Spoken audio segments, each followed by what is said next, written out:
ગતિ, મોશન. રોજબરોજના જીવનમાં આપણે કેટલીક વસ્તુઓ સ્થિર અવસ્થામાં તથા કેટલીક વસ્તુઓ ગતિમાન અવસ્થામાં જોઈએ છીએ. પક્ષીઓ ઉડે છે, માછલીઓ તરે છે, રુધિર શિરાઓ અને ધમનીઓમાં વહે છે તથા મોટરગાડીઓ ગતિ કરે છે. પરમાણુ, અણુ, ગ્રહો, તારાઓ તથા આકાશગંગાઓ બધા જ ગતિમાન છે. સામાન્ય રીતે આપણે કોઈ પદાર્થની સમયની સાથે પોતાનું સ્થાન બદલે ત્યારે જ તે ગતિમાં હોય છે તેવું સમજીએ છીએ. આ સિવાય એવી પણ કેટલીક અવસ્થાઓ છે કે જેમાં ગતિના અસ્તિત્વનો ખ્યાલ અપ્રત્યક્ષ પુરાવાઓ દ્વારા મળે છે.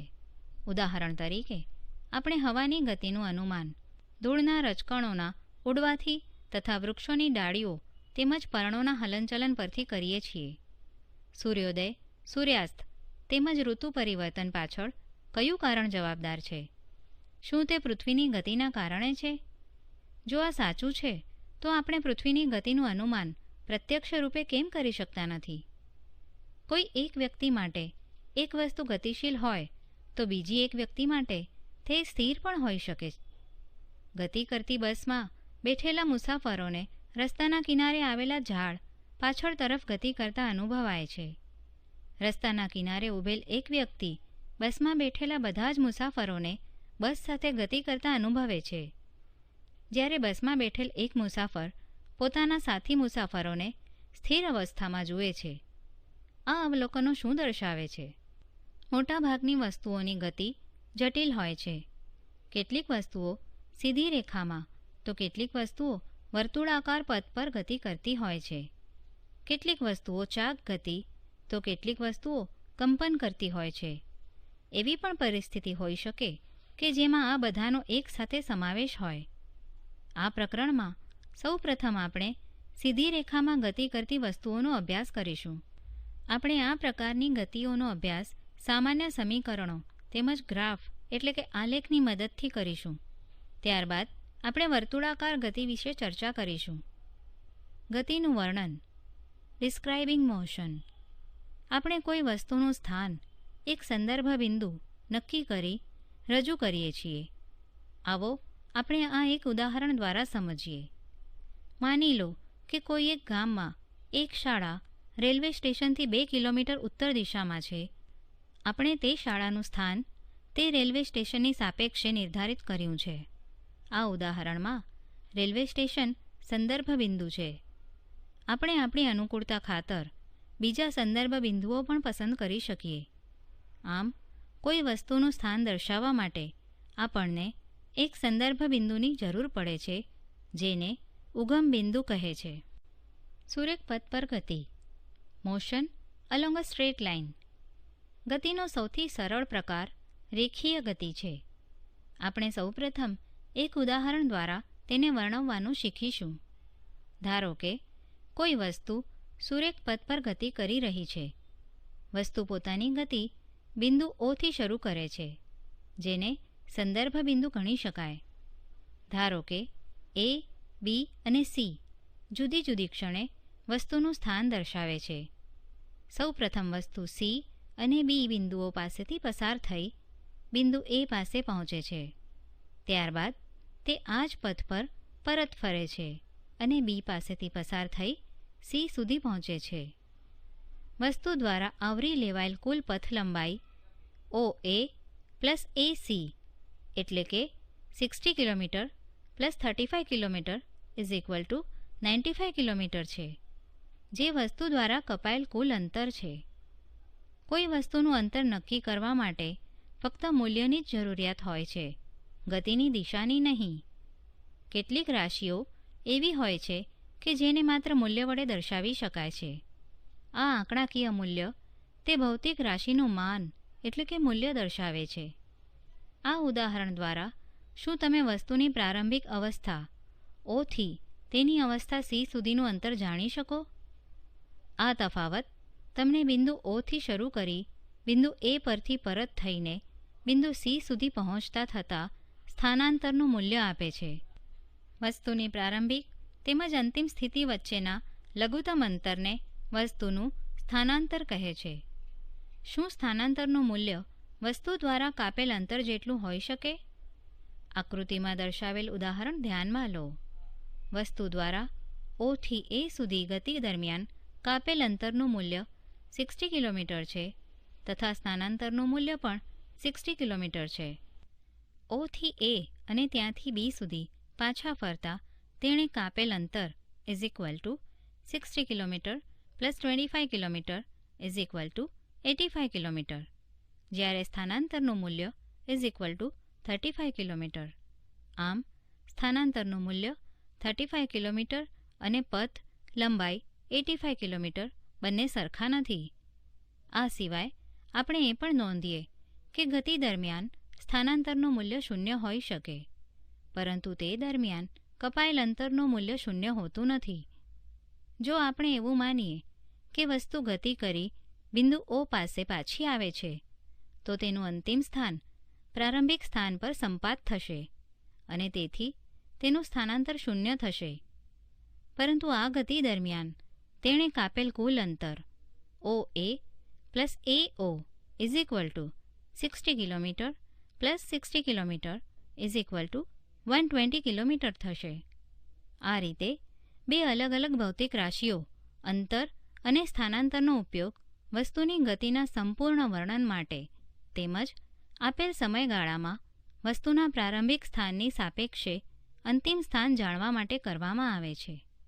નિયમિત ગતિ અને અનિયમિત ગતિ, uniform motion and non uniform motion. ધારો કે એક વસ્તુ સુરેખ પથ પર ગતિ કરી રહી છે. ધારો કે તે પ્રથમ કલાકમાં 50 કિલોમીટર, બીજા કલાકમાં 50 કિલોમીટર, ત્રીજા કલાકમાં 50 કિલોમીટર અને ચોથા કલાકમાં 50 કિલોમીટર અંતર કાપે છે. આમ વસ્તુ સમાન સમયગાળામાં સરખું અંતર કાપતી હોવાથી આવી ગતિને નિયમિત ગતિ કહે છે. આ જ પ્રકારની ગતિમાં સમયગાળો નાનો કે મોટો હોઈ શકે. રોજબરોજના જીવનમાં આપણે એવી પણ કેટલીક ગતિ જોઈએ છીએ કે જેમાં વસ્તુ સમાન સમયગાળામાં જુદું જુદું અંતર કાપતી હોય. ઉદાહરણ તરીકે ભીડવાળા રોડ પર ગતિ કરતી કાર અથવા બાગમાં જોગિંગ કરતી વ્યક્તિ, જે અનિયમિત ગતિના કેટલાક ઉદાહરણો છે. ગતિના દરનું માપન, measuring the rate of motion. આકૃતિમાં દર્શાવેલ બે સ્થિતિઓ ધ્યાનમાં લો. આકૃતિમાં જો દડાને ફેંકવાની ગતિ એટલે કે બોલિંગ 143 કિલોમીટર પર આર હોય તો તેનો અર્થ શું થાય? આકૃતિમાં દર્શાવેલ સાઇનબોર્ડ દ્વારા તમે શું સમજો છો? આપેલ ચોક્કસ અંતર કાપવા માટે અલગ અલગ વસ્તુઓ અલગ અલગ સમય લે છે. તેમાંથી કેટલીક વસ્તુઓ ઝડપથી ગતિ કરતી હોય છે, જ્યારે કેટલીક વસ્તુઓ ધીમે ધીમે ગતિ કરતી હોય છે. વસ્તુઓનો ગતિ દર જુદો જુદો હોઈ શકે, તેમજ જુદી જુદી વસ્તુઓ સમાન દરથી પણ ગતિ કરી શકે. વસ્તુનો ગતિ દર શોધવાની એક રીત એવી છે જેમાં એકમ સમયગાળામાં વસ્તુએ કાપેલું અંતર શોધવામાં આવે છે. આ રાશિને ઝડપ કહે છે. ઝડપનો SI એકમ મીટર પ્રતિ સેકન્ડ છે. તેને સંજ્ઞાત્મક રીત ms-1 અથવા મીટર પર સેકન્ડ વડે દર્શાવી શકાય. ઝડપના અન્ય એકમો સેન્ટીમીટર પ્રતિ સેકન્ડ તથા કિલોમીટર પ્રતિ કલાક છે. વસ્તુની ઝડપ દર્શાવવા માટે માત્ર તેના મૂલ્યની જરૂર પડે છે. વસ્તુની ઝડપ અચળ હોવી જરૂરી નથી. મોટાભાગના કિસ્સાઓમાં વસ્તુઓ અનિયમિત ગતિ કરતી હોય છે. તેથી આપણે આ વસ્તુઓની ઝડપનો દર સરેરાશ ઝડપ સ્વરૂપે દર્શાવીએ છીએ. વસ્તુએ કાપેલ કુલ અંતર અને તે માટે લાગતા કુલ સમયના ગુણોત્તર પરથી વસ્તુની સરેરાશ ઝડપ મેળવી શકાય છે. એટલે કે સરેરાશ ઝડપ ઇઝ ઇક્વલ ટુ વસ્તુએ કાપેલ કુલ અંતર અપોન તે અંતર કાપવા માટે લાગતો કુલ સમય. જો વસ્તુને S અંતર કાપતા લાગતો સમય t હોય તો તેની ઝડપ v A v is equal to S upon t. ચાલો આ બાબત આપણે એક ઉદાહરણ દ્વારા સમજીએ. એક કાર 100 કિલોમીટર અંતર 2 અવર્સમાં કાપે છે. તેની સરેરાશ ઝડપ 50 કિલોમીટર્સ પર આર થશે. કાર દરેક સમયે 50 કિલોમીટર્સ પર આરની ઝડપે ગતિ નહીં કરતી હોય. કેટલાક સમયગાળામાં તે આના કરતાં વધુ ઝડપથી તો કેટલાક સમયગાળામાં તે આના કરતાં ઓછી ઝડપથી ગતિ કરતી હશે. ઉદાહરણ 1. એક વસ્તુ 4 સેકન્ડમાં 16 મીટર અંતર કાપે છે. ત્યારબાદ 2 સેકન્ડમાં બીજું 16 મીટર અંતર કાપે છે. તો આ વસ્તુની સરેરાશ ઝડપ કેટલી હશે? ઉકેલ: વસ્તુ દ્વારા કપાયેલ કુલ અંતર is equal to 16 metre plus 16 metre is equal to 32 metre. આ અંતર કાપવા લીધેલ કુલ સમય is equal to 4 second plus 2 second is equal to 6 second. સરેરાશ ઝડપ ઇઝ ઇક્વલ ટુ કાપેલ કુલ અંતર અપોન લાગતો કુલ સમય is equal to 32 metre upon 6 second is equal to 5.33 metre per second. આમ વસ્તુની સરેરાશ ઝડપ 5.33 મીટર પર સેકન્ડ છે. દિશા સાથે ઝડપ, સ્પીડ વિથ ડિરેક્શન. જો આપણે વસ્તુની ઝડપની સાથે તેની ગતિની દિશા પણ દર્શાવીએ તો વસ્તુની ગતિનો દર વધારે સચોટ થઈ શકે. આ બંને બાબતોને રજૂ કરતી ભૌતિક રાશિને વેગ કહે છે. નિશ્ચિત દિશામાં વસ્તુની ઝડપને તેનો વેગ કહે છે. કોઈ વસ્તુનો વેગ સમાન કે બદલાતો હોઈ શકે. તે વસ્તુની ઝડપ, ગતિની દિશા કે બંનેના બદલાવાથી બદલાઈ શકે. જ્યારે કોઈ વસ્તુ સુરેખ પથ પર બદલાતી જતી ઝડપ સાથે ગતિ કરતી હોય ત્યારે તેની ગતિનો દર સરેરાશ વેગ દ્વારા રજૂ કરી શકાય. તેની ગણતરી સરેરાશ ઝડપની ગણતરી મુજબની જ હોય છે. જ્યારે કોઈ વસ્તુનો વેગ સમાન દરથી બદલાતો જતો હોય ત્યારે તેનો સરેરાશ વેગ પ્રારંભિક વેગ અને અંતિમ વેગના અંકગણિતીય સરેરાશ દ્વારા મેળવી શકાય છે. સરેરાશ વેગ ઇઝ ઇક્વલ ટુ પ્રારંભિક વેગ પ્લસ અંતિમ વેગ અપોન 2. ગાણિતિક રીતે V average is equal to U plus V upon 2, જ્યાં વી એવરેજ એ વસ્તુનો સરેરાશ વેગ, યુ વસ્તુનો પ્રારંભિક વેગ તથા વી વસ્તુનો અંતિમ વેગ છે.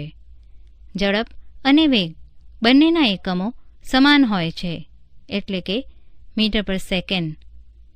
ઉદાહરણ 2. મુસાફરીના પ્રારંભના સમયે કારના ઓડોમીટરનું અવલોકન 2000 કિલોમીટર છે અને મુસાફરીના અંતમાં 2400 કિલોમીટર દર્શાવે છે. જો આ મુસાફરી દરમિયાન લાગતો સમય 8 hour હોય તો કારની સરેરાશ ઝડપ કિલોમીટર્સ પર આર તથા મીટર પર સેકન્ડમાં ગણો. ઉકેલ: કાર દ્વારા કપાયેલ કુલ અંતર S is equal to 2400 kilometre minus 2000 kilometre is equal to 400 kilometre. આ અંતર કાપતા લાગતો કુલ સમય T is equal to 8 hour. કારની સરેરાશ ઝડપ V average is equal to S upon T is equal to 400 kilometre upon 8 hour is equal to 50 kilometres per hour is equal to 50 kilometres per hour into 1000 metre upon 1 kilometre into 1 hour upon 3600 seconds is equal to 13.9 metre per second. કારની સરેરાશ ઝડપ 50 kilometres per R અથવા 13.9 metre per second છે. ઉદાહરણ 3. Usha 90 metre લંબાઈના એક swimming પુલમાં તરે છે. તે સ્વિમિંગ પુલના એક છેડેથી બીજા છેડા સુધી તથા તે જ માર્ગ પર પાછા ફરતા 180 મીટરનું કુલ અંતર 1 મિનિટમાં પૂરું કરે છે. ઉષાની સરેરાશ ઝડપ અને સરેરાશ વેગ ગણો. ઉકેલ: ઉષાએ 1 મિનિટમાં કાપેલ કુલ અંતર 180 મીટર છે. 1 મિનિટમાં ઉષાનું સ્થાનાંતર ઇઝ ઇક્વલ ટુ 0 મીટર. સરેરાશ ઝડપ ઇઝ ઇક્વલ ટુ કાપેલ કુલ અંતર અપોન લાગતો કુલ સમય is equal to 180 metre upon 1 minute is equal to 180 metre upon 1 minute into 1 minute upon 60 seconds is equal to 3 metre per second. સરેરાશ વેગ ઇઝ ઇક્વલ ટુ સ્થાનાંતર અપોન લાગતો કુલ સમય is equal to 0 metre upon 60 seconds is equal to 0 metre per second. ઉષાની સરેરાશ ઝડપ 3 metre per second અને સરેરાશ વેગ 0 મીટર પર સેકન્ડ છે. વેગના ફેરફારનો દર, rate of change of velocity. કોઈ વસ્તુની સુરેખ પથ પર નિયમિત ગતિ દરમિયાન તેનો વેગ સમય સાથે અચળ રહે છે. આ કિસ્સામાં કોઈપણ સમયગાળામાં વસ્તુના વેગના ફેરફારનો દર 0 છે. જો કે અનિયમિત ગતિમાં વેગ સમય સાથે બદલાય છે. તેનું મૂલ્ય જુદા જુદા સમયે તેમજ જુદા જુદા બિંદુઓ પાસે જુદું જુદું હોય છે. તેથી કોઈપણ સમયગાળામાં વસ્તુના વેગના ફેરફારનો દર 0 હોતો નથી. તો શું હવે આપણે વસ્તુના વેગમાં થતા ફેરફારને દર્શાવી શકીએ? આ પ્રશ્નના જવાબ માટે આપણે એક અન્ય ભૌતિક રાશિ પ્રવેગ વિશે પરિચય મેળવવો પડશે કે જે એકમ સમયમાં વસ્તુના વેગમાં થતા ફેરફારનું માપ છે. એટલે કે પ્રવેગ ઇઝ ઇક્વલ ટુ વેગમાં થતો ફેરફાર અપોન તે માટે લીધેલ સમય. જો કોઈ વસ્તુનો પ્રારંભિક વેગ u t સમયમાં બદલાઈને અંતિમ વેગ v થતો હોય તો તેનો પ્રવેગ a is equal to v minus u upon t. આ પ્રકારની ગતિને પ્રવેગી ગતિ કહે છે. જો પ્રવેગ વેગની દિશામાં હોય તો તેને ધન અને જો વેગની વિરુદ્ધ દિશામાં હોય તો ઋણ લેવામાં આવે છે. પ્રવેગનો SI એકમ મીટર પર સેકન્ડ સ્ક્વેર છે. જો કોઈ વસ્તુ સુરેખ પથ પર ગતિ કરતી હોય અને તેનો વેગ સમાન સમયગાળામાં સમાન રીતે વધતો કે ઘટતો હોય તો વસ્તુનો પ્રવેગ અચળ ગણાય છે. મુક્ત પતન કરતા પદાર્થની ગતિ અચળ પ્રવેગી ગતિનું ઉદાહરણ છે. બીજી રીતે જોઈએ તો જો કોઈ વસ્તુનો વેગ અસમાન દરથી બદલાતો હોય તો તેની ગતિ અસમાન પ્રવેગી ગણી શકાય. ઉદાહરણ તરીકે જો એક કાર સુરેખ પથ પર ગતિ કરતી હોય અને સમાન સમયગાળામાં અસમાન માત્રામાં તેના વેગમાં ફેરફાર થતો હોય તો કારની ગતિ અસમાન પ્રવેગી કહેવાય. ઉદાહરણ 4. સ્થિર અવસ્થામાંથી રાહુલ પોતાની સાયકલ ચલાવવાનું શરૂ કરે છે અને 30 સેકન્ડ્સમાં 6 મીટર પર સેકન્ડનો વેગ પ્રાપ્ત કરે છે. હવે તે એવી રીતે બ્રેક મારે છે કે જેથી સાયકલનો વેગ ત્યારબાદની 5 સેકન્ડમાં ઘટીને 4 મીટર પર સેકન્ડ થઈ જાય છે.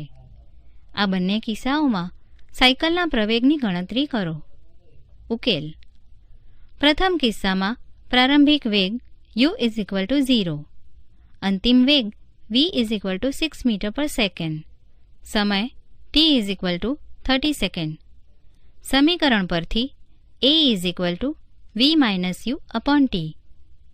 u, v અને t ના આપેલ મૂલ્યો ઉપરના સમીકરણમાં મૂકતા a is equal to 6 metre per second minus 0 metre per second upon 30 second.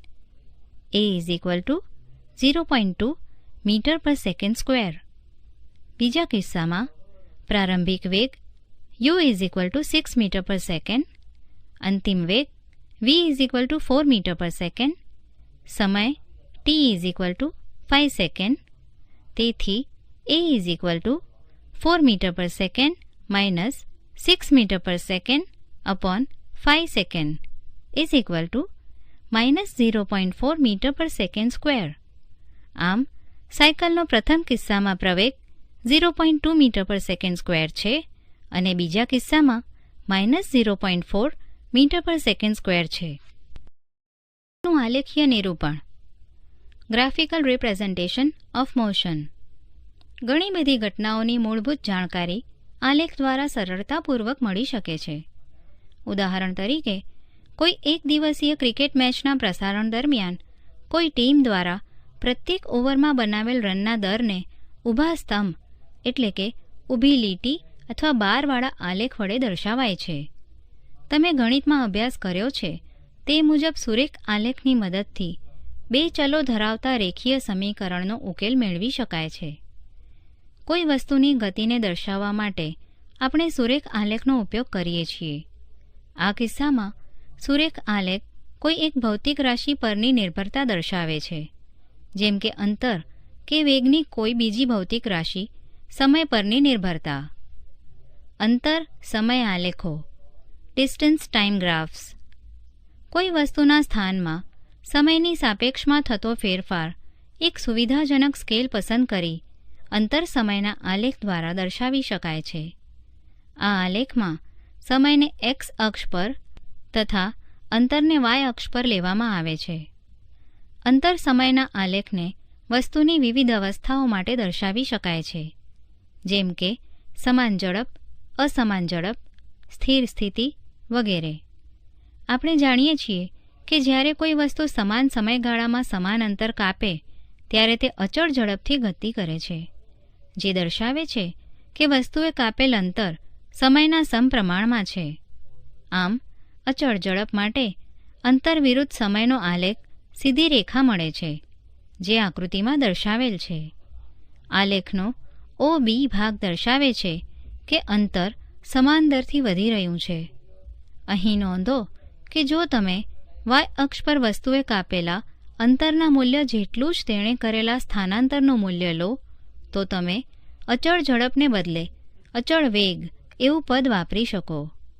આપણે અંતર સમયના આલેખનો ઉપયોગ વસ્તુની ઝડપ શોધવા માટે કરી શકીએ છીએ. આ માટે આકૃતિમાં દર્શાવેલ અંતર સમયના આલેખમાં નાનો ખંડ AB ધ્યાનમાં લો. બિંદુ A માંથી એક્સ અક્ષને સમાંતર રેખા તથા બિંદુ B માંથી વાય અક્ષને સમાંતર રેખા દોરો.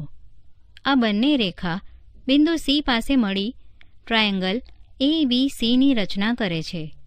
હવે આલેખમાં AC સમયગાળો T2 - T1 જ્યારે BC તેને અનુરૂપ અંતર S2 - S1 દર્શાવે છે. આપણે આલેખ પરથી જોઈ શકીએ છીએ કે વસ્તુ A થી B સુધી ગતિ કરે તે દરમિયાન T2 - T1 સમયગાળામાં તે S2 - S1 અંતર કાપે છે. તેથી વસ્તુની ઝડપ V નીચે પ્રમાણે દર્શાવી શકાય: V = S2 - S1 T2 - T1. આ જ રીતે આપણે અંતર સમયનો આલેખ પ્રવેગી ગતિ માટે પણ દોરી શકીએ. કોષ્ટકમાં એક કાર દ્વારા 2 સેકન્ડના સમયગાળા દરમિયાન કાપેલ અંતર દર્શાવ્યું છે. કારની ગતિ માટે અંતર સમયનો આલેખ આકૃતિમાં દર્શાવ્યો છે. એ નોંધો કે આકૃતિમાં દર્શાવેલ અંતર સમયના સમાન ગતિના આલેખ કરતાં આ આલેખનો આકાર જુદો છે. આ આલેખની પ્રકૃતિ નિયત સમયમાં કાર દ્વારા કપાયેલ અંતરમાં અરેખીય ફેરફાર દર્શાવે છે. માટે આકૃતિમાં દર્શાવેલ આલેખ અસમાન ઝડપવાળી ગતિ દર્શાવે છે. વેગ સમયનો આલેખ વેલોસિટી ટાઈમ ગ્રાફ્સ. સુરેખ પથ પર ગતિ કરતી એક વસ્તુના વેગમાં સમય સાથે થતા ફેરફારને વેગ સમયના આલેખ દ્વારા દર્શાવાય છે. આ આલેખમાં સમયને એક્સ અક્ષ પર અને વેગને વાય અક્ષ પર દર્શાવ્યો છે. જો વસ્તુ સમાન વેગથી ગતિમાન હોય તો સમય સાથે વેગ સમયના આલેખની ઊંચાઈમાં કોઈ ફેરફાર થતો નથી. તેથી તે એક્સ અક્ષને સમાંતર એક સીધી રેખા હશે. 40 km/h ના અચળ વેગથી ગતિ કરતી કાર માટે વેગ સમયનો આલેખ દર્શાવે છે. આપણે જાણીએ છીએ કે અચળ વેગથી ગતિ કરતી વસ્તુના વેગ અને સમયના ગુણાકાર પરથી તેનું સ્થાનાંતર મળે છે. વેગ સમયના આલેખ અને સમયની અક્ષ વડે ઘેરાયેલા ભાગનું ક્ષેત્રફળ વસ્તુના સ્થાનાંતરનું મૂલ્ય આપે છે. આકૃતિ દ્વારા T1 થી T2 સમયગાળા દરમિયાન કાર દ્વારા કપાયેલ અંતર શોધવા માટે T1 અને T2 સમયને અનુરૂપ બિંદુઓ પરથી આલેખ પર લંબ દોરો. 40 km/h ના વેગને ઊંચાઈ AC અથવા BD વડે તથા સમય T2 - T1 ને લંબાઈ AB થી દર્શાવેલ છે. તેથી T2 - T1 સમયગાળામાં કાર દ્વારા કપાયેલ અંતર S નીચે પ્રમાણે શોધી શકાય છે: S = AC × CD = 40 km/h T2 - T1 × H = 40 T2 - T1 kilometres લંબચોરસ ABDCનું ક્ષેત્રફળ આકૃતિમાં દર્શાવેલ છાಯಾಂકિત ભાગ. વેગ સમયના આલેખ દ્વારા આપણે અચળ પ્રવેગી ગતિનો અભ્યાસ પણ કરી શકીએ છીએ. ધારો કે એક કારના એન્જિનની ચકાસણી માટે તેને એક સુરેખ પથ પર ગતિ કરાવવામાં આવે છે. ડ્રાઈવરની બાજુમાં બેઠેલ એક વ્યક્તિ દર 5 સેકન્ડ્સ બાદ કારના સ્પીડોમીટરનું અવલોકન લે છે. જુદા જુદા સમય માટે કારનો વેગ મીટર પર સેકન્ડ તથા કિલોમીટર પર આરમાં કોષ્ટકમાં દર્શાવેલ છે. આ કિસ્સામાં કારની ગતિ માટે વેગ સમયનો આલેખ આકૃતિમાં દર્શાવેલ છે. આલેખનો આકાર દર્શાવે છે કે સમાન સમયગાળામાં વેગમાં થતો ફેરફાર સમાન છે. આમ બધી જ અચળ પ્રવેગી ગતિ માટે વેગ સમયનો આલેખ સીધી રેખા હોય છે. તમે વેગ સમયના આલેખ દ્વારા કાર વડે કપાયેલું અંતર પણ માપી શકો છો. વેગ સમયના આલેખ નીચે ઘેરાયેલ ભાગનું ક્ષેત્રફળ આપેલ સમયગાળામાં કાર દ્વારા કપાયેલ અંતર એટલે કે સ્થાનાંતરનું મૂલ્ય દર્શાવે છે. જો કાર અચળ વેગથી ગતિ કરતી હોય તો આલેખમાં દર્શાવેલ ભાગ A, B, C, D તેણે કાપેલ અંતર દર્શાવે.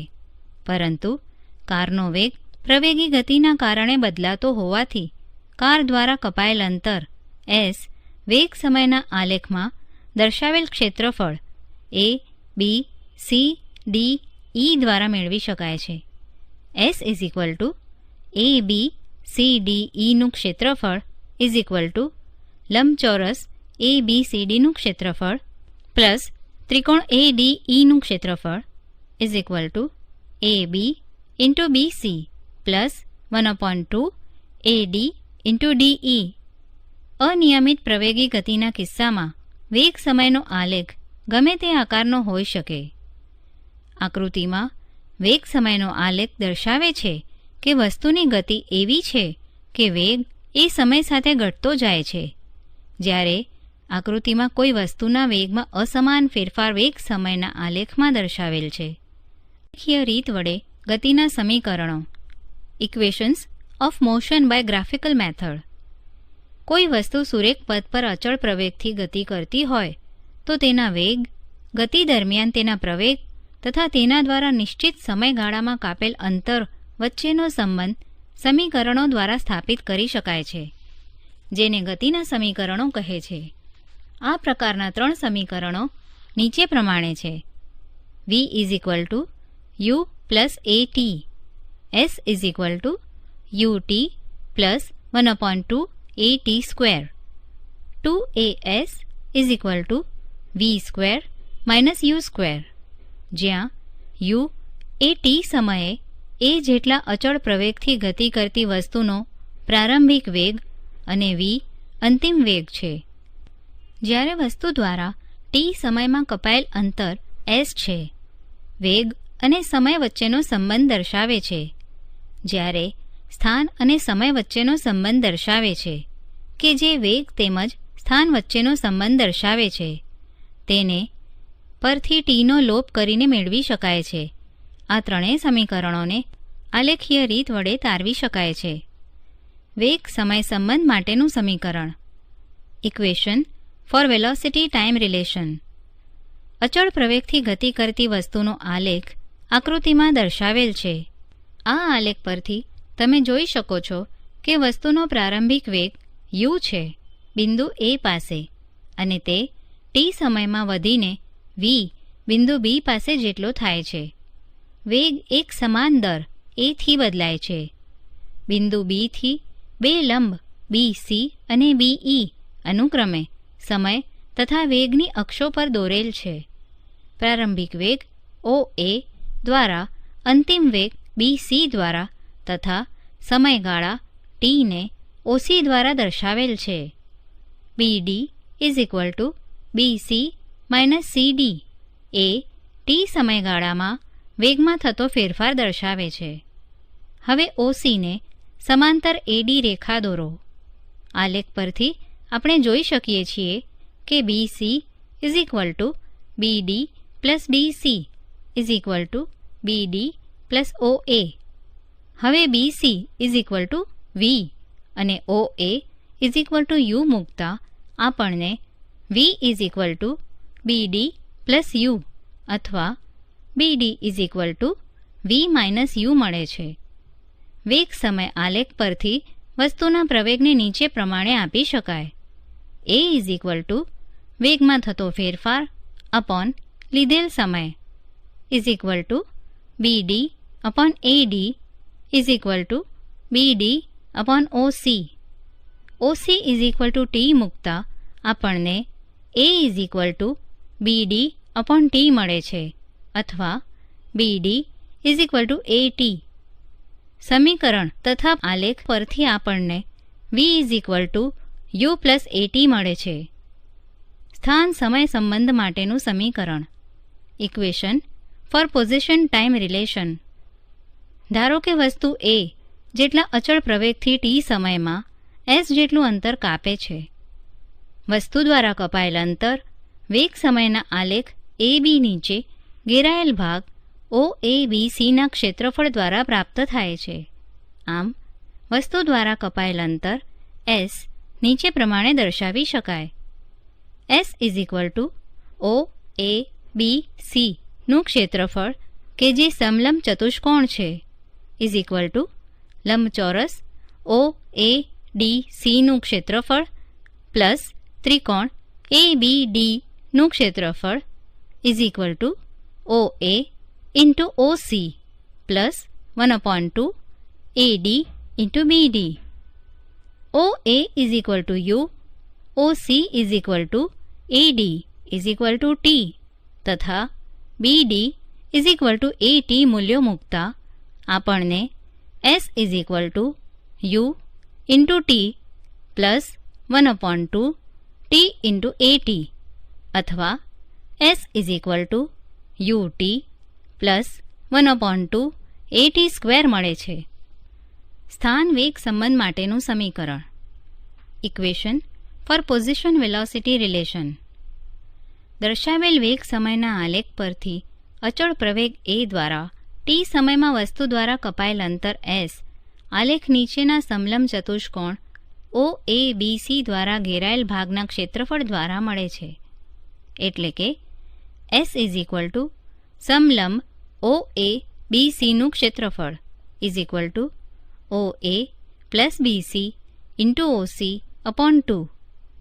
OA is equal to U, BC is equal to V તથા OC is equal to T મૂકતા S is equal to U plus V into T upon 2. વેગ સમયના સંબંધ પરથી T is equal to V minus U upon A. સમીકરણ પરથી S is equal to V plus U into V minus U upon 2A અથવા 2AS is equal to V square minus U square. ઉદાહરણ: એક train સ્થિર સ્થિતિમાંથી ગતિની શરૂઆત કરે છે અને 5 મિનિટ્સમાં 72 km/h નો વેગ પ્રાપ્ત કરે છે. ધારો કે તેનો પ્રવેગ અચળ છે. 1. તેનો પ્રવેગ અને 2. આ વેગ પ્રાપ્ત કરવા માટે ટ્રેન દ્વારા કપાયેલ અંતર શોધો. ઉકેલ: આપણને U is equal to 0, V is equal two 72 km/h is equal to 20 m/s અને T is equal to 5 minutes is equal two 300 seconds આપેલ છે. 1. સમીકરણ પરથી આપણે જાણીએ છીએ કે A is equal to V minus U upon T is equal to 20 m/s minus 0 m/s upon 300 seconds is equal two 1/15 m/s². 2. સમીકરણ પરથી આપણે જાણીએ છીએ કે 2AS is equal to V square minus U square is equal to V square minus 0. તેથી S is equal to V square upon 2A is equal to 20 m/s² upon 2 into 1/15 m/s² is equal to 3000 metre is equal to 3 kilometre. ટ્રેનનો પ્રવેગ 1/15 m/s² તથા તેણે કાપેલ અંતર 3 kilometre છે. ઉદાહરણ: એક car અચળ પ્રવેગથી 5 સેકન્ડ્સમાં 18 km/h થી 36 km/h નો વેગ પ્રાપ્ત કરે છે તો તેનો પ્રવેગ તથા આ સમયગાળામાં કાપેલ અંતર શોધો. ઉકેલ: આપણને u = 18 km/h = 5 મીટર/સેકન્ડ, v = 36 km/h = 10 મીટર/સેકન્ડ અને t = 5 સેકન્ડ આપેલ છે. સમીકરણ પરથી a = v - u/t = 10 મીટર/સેકન્ડ - 5 metre second / 5 second = 1 મીટર/સેકન્ડ². સમીકરણ પરથી આપણે જાણીએ છીએ કે s = ut + 1/2at² = 5 metre second × 5 second + 1/2 × 1 metre second × 5 second = 25 metre + 12.5 metre = 37.5 metre. આમ કારનો પ્રવેગ 1 મીટર/સેકન્ડ² અને તેના દ્વારા કપાયેલ અંતર 37.5 મીટર છે. ઉદાહરણ: એક કારમાં બ્રેક મારતા તેમાં ગતિની વિરુદ્ધ દિશામાં 6 મીટર/સેકન્ડ² પ્રવેગ ઉત્પન્ન થાય છે. જો કાર બ્રેક માર્યા બાદ 2 સેકન્ડ પછી રોકાતી હોય તો આ સમય દરમિયાન તેણે કાપેલ અંતર શોધો. ઉકેલ: આપણને a = -6 મીટર/સેકન્ડ², t = 2 સેકન્ડ તથા v = 0 મીટર/સેકન્ડ આપેલ છે. સમીકરણ પરથી આપણે જાણીએ છીએ કે v = u + at, 0 = u + -6 metre second × 2 second. Therefore, u = 12 મીટર/સેકન્ડ. સમીકરણ પરથી s = ut + 1/2 at² = 12 metre second × 2 second + 1/2 - 6 metre second × 2 second = 24 metre - 12 metre = 12 metre. આમ કાર રોકાય તે પહેલાં 12 મીટર અંતર કાપે છે. શું હવે તમે એ વાતનું મહત્ત્વ સમજો છો કે રસ્તા પર ગાડી ચલાવતી વખતે ડ્રાઈવરે બીજી ગાડીથી હંમેશા અમુક અંતર રાખવું કેમ જરૂરી છે? નિયમિત વર્તુળ ગતિ, યુનિફોર્મ સર્ક્યુલર મોશન. જ્યારે કોઈ વસ્તુના વેગમાં ફેરફાર થાય ત્યારે આપણે એમ કહીએ છીએ તે વસ્તુ પ્રવેગિત ગતિ કરી રહી છે. વેગમાં થતો આ ફેરફાર વેગના મૂલ્યમાં કે દિશામાં કે બંનેમાં થતા ફેરફારને કારણે હોઈ શકે. શું તમે એક એવા ઉદાહરણનો વિચાર કરી શકો કે જેમાં વસ્તુ પોતાના વેગનું મૂલ્ય નથી બદલતી પરંતુ દિશા બદલે છે? કોઈ બંધ માર્ગ પર ગતિ કરતી વસ્તુનું ઉદાહરણ ધ્યાનમાં લો. આકૃતિમાં એક એથ્લેટ એટલે કે દોડવીરની ગતિનો લંબચોરસ ગતિપથ ABCD દર્શાવ્યો. ધારો કે એથ્લેટ ગતિપથના સીધા ભાગો AB, BC, CD અને DA પર એક સમાન વેગથી ગતિ કરી રહ્યો છે. તે પોતાને ગતિપથ પર જ રાખવા માટે ખૂણાઓ પાસે પોતાની ગતિની દિશા ઝડપથી બદલે છે. એક ચક્કર પૂરું કરવા માટે તેણે કેટલી વાર પોતાની ગતિની દિશા બદલવી પડશે? એ સ્પષ્ટ છે કે લંબચોરસ ગતિપથ પર એક ચક્કર દરમિયાન તેણે 4 વખત પોતાની ગતિની દિશા બદલવી પડશે. હવે ધારો કે લંબચોરસ ગતિપથના બદલે એથ્લેટ આકૃતિમાં દર્શાવેલ ષટકોણ આકારના ગતિપથ ABCDEF પર દોડી રહ્યો હોય. આ પરિસ્થિતિમાં એક ચક્કર દરમિયાન એથ્લેટ પોતાની ગતિની દિશામાં 6 વાર ફેરફાર કરશે. જો ગતિપથ ષટકોણના બદલે અષ્ટકોણ ABCDEFGH હોય તો શું થશે? આમ જોઈ શકાય છે કે ગતિપથની બાજુઓની સંખ્યા વધે તેમ એથ્લેટને પોતાની ગતિની દિશામાં કરવો પડતો ફેરફાર પણ વધે છે. જો આપણે અનંત સંખ્યામાં ગતિપથની બાજુઓ વધારીએ તો તે ગતિપથનો આકાર કેવો થાય? અને જો તમે આ પ્રકારે કરો છો તો તમે જોઈ શકશો કે ગતિપથનો આકાર વર્તુળ બની જાય છે અને દરેક બાજુઓની લંબાઈ ઘટીને બિંદુવત બનશે. જો એથ્લેટ વર્તુળાકાર પથ પર અચળ મૂલ્ય ધરાવતા વેગથી દોડતો હોય તો તેના વેગમાં થતો ફેરફાર માત્ર ગતિની દિશા બદલાવાને કારણે જ થશે. આમ વર્તુળાકાર પથ પર દોડતો એથ્લેટ પ્રવેગિત ગતિનું ઉદાહરણ છે. આપણે જાણીએ છીએ કે r ત્રિજ્યાના વર્તુળનો પરિઘ 2πr હોય છે. જો એથ્લેટ r ત્રિજ્યાવાળા વર્તુળાકાર પથ પર એક ચક્કર પૂર્ણ કરવા માટે t સેકન્ડ લેતો હોય તો તેનો વેગ v = 2πr/t થશે. જ્યારે કોઈ વસ્તુ વર્તુળાકાર પથ પર અચળ ઝડપે ગતિ કરતી હોય ત્યારે તેની ગતિને નિયમિત વર્તુળ ગતિ કહે છે. પ્રવૃત્તિ: દોરીનો એક ટુકડો લઈ તેના કોઈ એક છેડે પથ્થરનો નાનો ટુકડો બાંધો. દોરીના બીજા છેડાને પકડીને પથ્થરને અચળ ઝડપથી વર્તુળાકાર પથ પર ગતિ કરાવો, જે આકૃતિમાં દર્શાવેલ છે. હવે દોરીને પથ્થર સહિત છોડી દો. શું તમે કહી શકો કે દોરી છોડ્યા બાદ પથ્થર કઈ દિશામાં ગતિ કરશે? આ પ્રવૃત્તિનું વારંવાર પુનરાવર્તન કરીને વર્તુળાકાર પથના જુદા જુદા બિંદુઓ પાસેથી પથ્થરને છોડો અને જુઓ કે પથ્થરની ગતિની દિશા સમાન છે કે નહીં.